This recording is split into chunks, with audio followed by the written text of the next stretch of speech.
Today we're going to install a Curt tow hitch and wiring harness on a 1999 Ford Ranger 4-wheel drive. Should be a pretty quick and easy install, so let's get started. So this is that new Curt tow hitch. Just came in the came from Amazon, and there are 2 bolt holes and a opening that is a spacer for a nut that we're not going to need to remove to do the installation. So this is not going to be difficult at all. One thing I will say is always check your hitch when it comes in. Sometimes in shipping they can get banged around a bit and get bent, so you want to just check the angles, and you can give them the eye test, see if they look straight.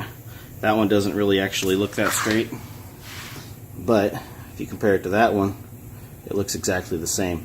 So I'm going to go ahead and guess/hope that those are both straight.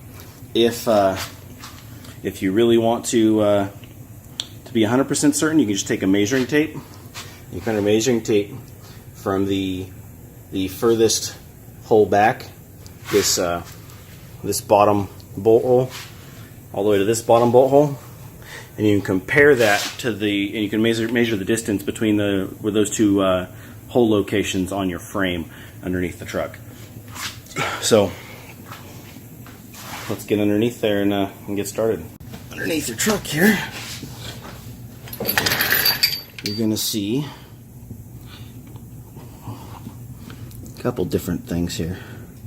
First of all, let's have a look at, now if you've got the step bumper like I do, then you're going to need to remove a nut.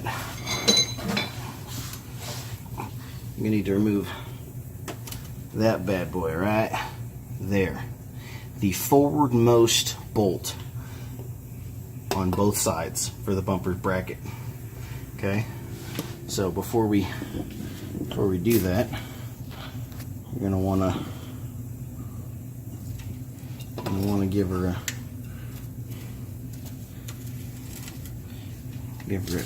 dab of WD-40. I'm going to spray it on top here, so that's where your threads are. You're going to give it a minute to soak in. You're going to want to do that on both sides too. So even though you guys can't see right now, I'm going to go ahead and spray this other side as well.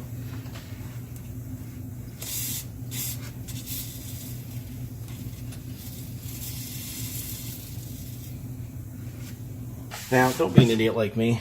Wear eye protection. That's why they say to always wear eye protection when you're working on a car. Just a little bit of WD-40 in my eye. Nothing a Band-Aid won't fix. I'm kidding, don't put a Band-Aid on your eye.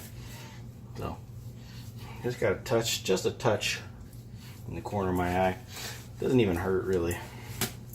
My eye just feels well lubricated, and like anything in it is gone now, and I can open and close it freely. Alright, now that we're back, let's get to work, shall we? And so now you get your breaker bar and your extension. You can check your distance. Oh yeah, see that smaller extension of the 2 that I grabbed is plenty long. Just figure out what size that bad boy is. That looks like about a, I don't know, 11/16.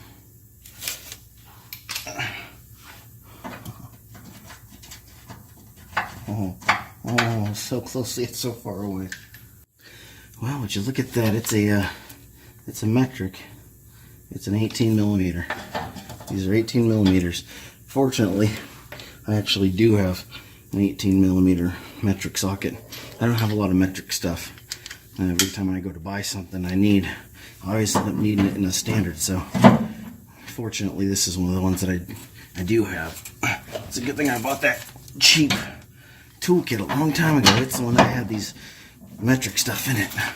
That's about all I got for metric. And a socket anyway. Yeah, that bad boy.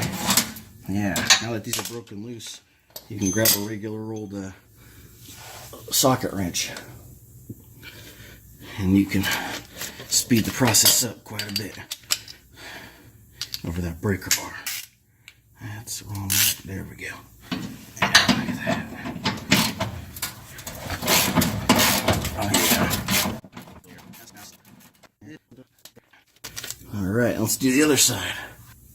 Let's see if I can break this side loose with just the ratchet and not have to switch back.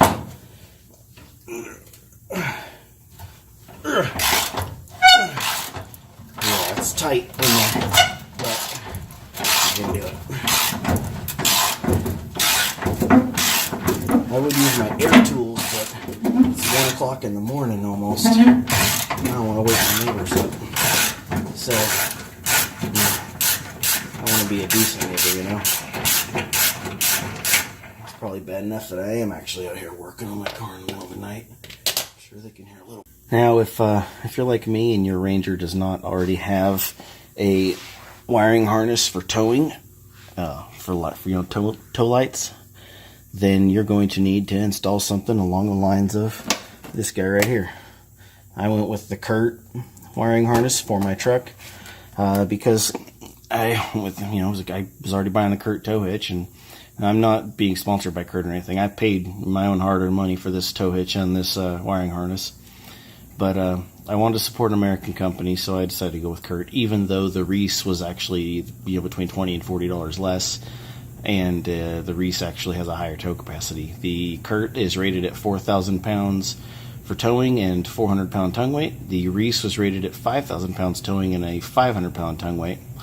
I went with the Reese because the Reese is made in America, and I just, I decided to go ahead and support an American company, even though in this case they weren't even really measuring up. But the days of American stuff being far better than anything manufactured elsewhere, those days are long, long gone.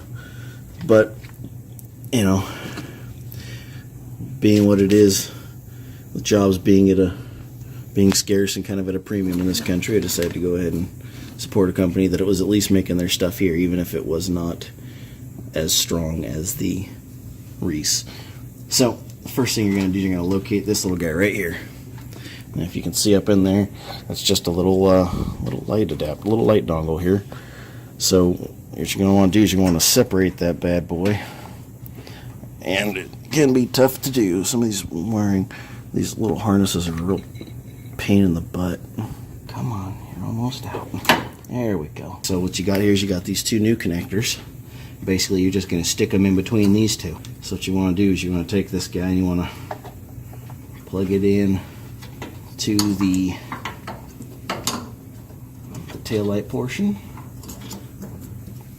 which isn't always easy in these tight little spaces. In fact, it's a pain in the butt. And then I'm gonna plug this guy into the other part here. It's a little bit easier because you got a little bit more line from the other side. There it is. You now have brake lights for your trailer. Now, something you definitely want to think about is you want to do this harness before you do your tow hitch, because this is a pain in the butt to do without the tow hitch in the way. Once you got a tow hitch sitting right here, this is even more difficult. Now, the tow hitch isn't really going to be super in the way, but it'll be in the way enough that getting your hands back here would be even harder than it just was. And there's no sense in making things even harder than they were already, right? Right. Okay, so now we're going to go ahead and zip up a little bit here. I only got one size of zip ties because I don't normally buy zip ties for this kind of thing. My zip ties are normally for my fish tank stuff or for wiring for behind the TV and stuff like that. Now, you got this little module here. We're going to want to tuck this away and zip tie it up together. Real nice and neat here. I'm going to go ahead and zip tie this right here. I'm going to zip tie some of these wires to it because it doesn't need to be anywhere really. Not going to be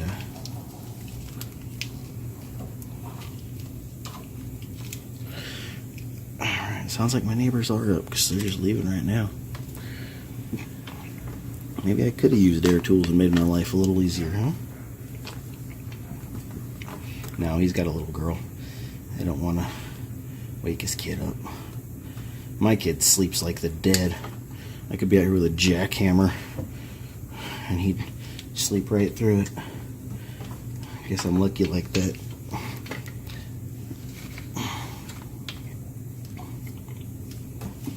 I'm going to go ahead and zip tie this module right here to this protected tubing. You know what I should have bought is I should have bought some of this tubing right here. I didn't even think about it until just now.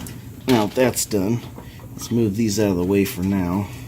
Now it's time to grab your hardware, and next thing you're going to do is you're going to pull these bad boys off. You want to get rid of these little J-nuts.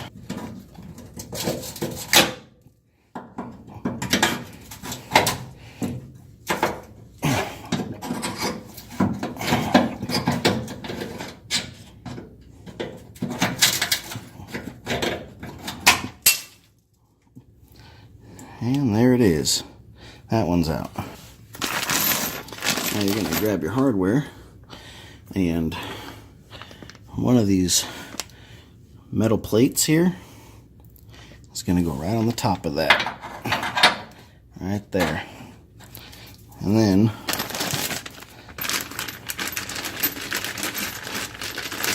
one of these bolts is going to drop right down through the top of that.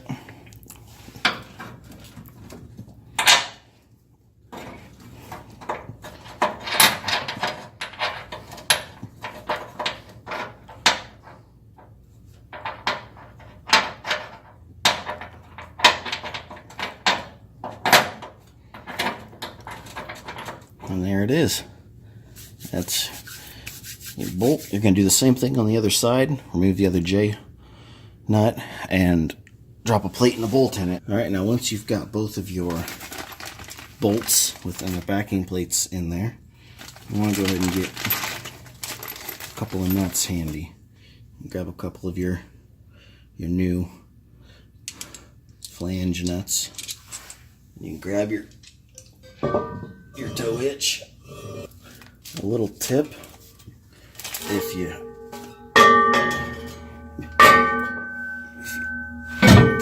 pick that bad boy up there and you kind of use it to push the bolts up, you can slide it right in front and hang it on that nut.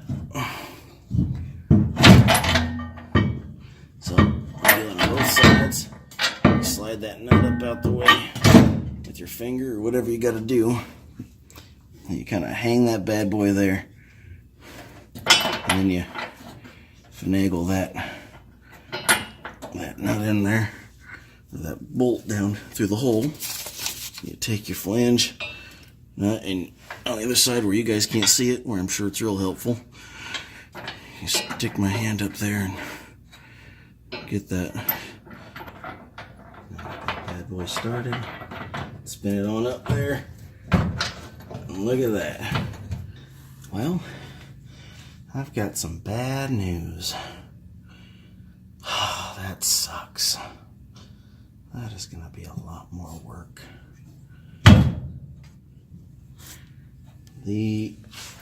My tow hitch is bent. Apparently, it looks like it's bent because it is bent.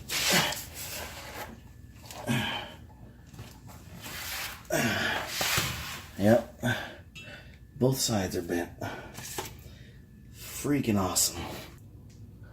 I wonder if there's any way I can bend that back just enough to make it fit. I don't know how you bend something that's supposed to be able to tow 4,000 pounds just by shipping it, but apparently they're able to do it. And there was another guy that I know of that ordered one, and this first one came all bent up too. So let's see if we can figure something out here. Now I know I look foolish for not measuring. Like I told you guys, you probably could do to be certain. But now that I've already got this thing halfway put on, and I already did the wiring harness part and everything, I really don't want to go back and start over. So what I'm gonna do is I'm gonna get creative. I'm gonna get creative with this jack, with the factory jack from the Ranger, and a 2x4. I figure it won't take a whole lot of tension to bring this bad boy over far enough that I can get the bolts in. Once I get the bolts in, it's game over for this bad boy. It's gonna be hooked up. Now this jack should go pretty high, since this is for this small truck. And this 2x4 that I've had clunking around the back of my truck that now I'm real glad I didn't throw away, oh yeah, it's gonna be long enough. I'm gonna have to wedge under here a little bit more just so that I can fit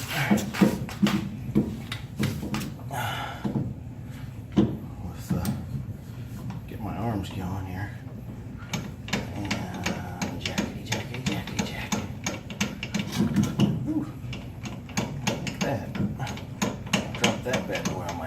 Tummy. Not feel good. Come on. Go higher, faster. My God, this jack is slow. Alright. And we are finally getting somewhere here. Oh yeah, and I can see it moving. Oh yeah. Oh yeah. Oh yeah. Oh yeah. Do it to it. Okay. Alright. That actually might be just enough on that side. And on that side. We might already be there. Oh, that jack don't shoot out of there and land on my stomach. That hurts a little bit. Now my other idea, if this didn't work, if this jack wasn't long enough, my other idea was to actually use some ratchet straps. I've got a bunch of those because my dad and my brother and I are all into, we go kayak fishing.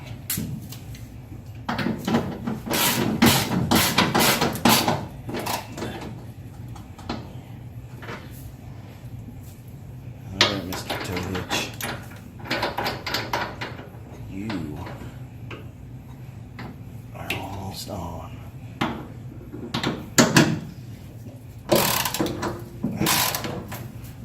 Now, I did this purely out of a desire to not have to pull this thing off, ship it back, and wait for them to ship me another one.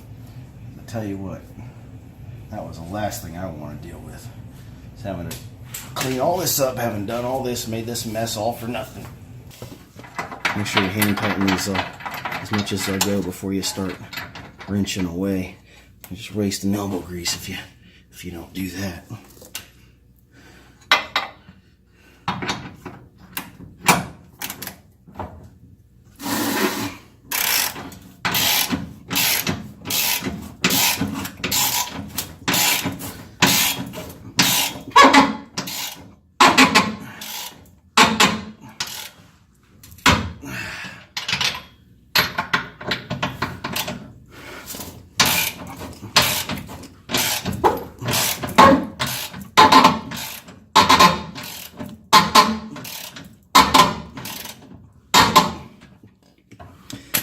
Now, ladies and gentlemen, I have a class 3 tow hitch. I can take off this jack contraption, but first I'm going to check the torque specs, get my torque wrench if there's a torque spec, and torque it down properly. Now, the documentation does have a torque spec. The torque spec is 110 foot-pounds torque. So, grab your trusty torque wrench and get your extension with your socket. You put it all together, and now you can get a torque wrench at Harbor Freight for pretty darn cheap these days. Mine's just the Pittsburgh half-inch drive torque wrench, the clicking type. And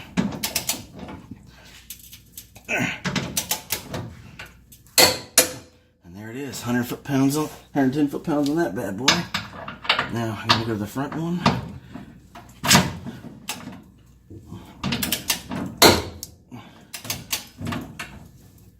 Get that tire feather out of the way.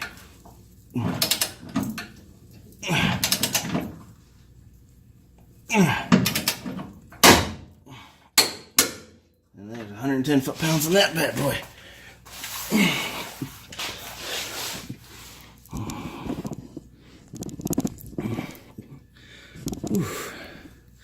Alright, let's get this light so you guys can see. And here we are.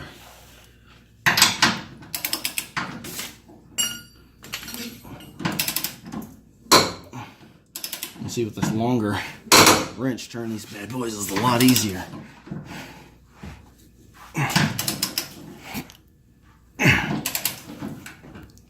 With 110 foot-pounds, even with a long wrench like this, it's a lot of tugging. And there's the click. Now, let's check our torque specs and make sure the wrench didn't drift at all. Yeah, it drifted a little bit, but only a tiny, tiny bit. You also make sure you tighten up the lock on your torque wrench real good. I tightened it, but apparently I didn't tighten it enough because it just drifted a little bit. When you're pulling on these handles, though, they do tend to drift. You're putting a lot of tension on them. So you should probably check your torque. Make sure your torque wrench is still at the right torque amount every time. Yeah, after every bolt, you know, on that. Plenty of length, so I'm gonna probably not cut it, but tuck away all this excess and zip tie it up, and then I'll run this down right through the top here, or maybe, yeah, right through the top, maybe down through one of the chain fasteners, and that's it, man. So there it is, the finished product.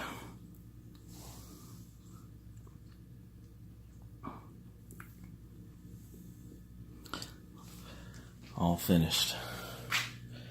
Time to put that spare tire back underneath. And if you enjoy the video, you found it helpful at all, please feel free to hit the like button, subscribe, and let's do this again sometime. Well, not this exactly, but we'll do it again sometime. Thanks for watching.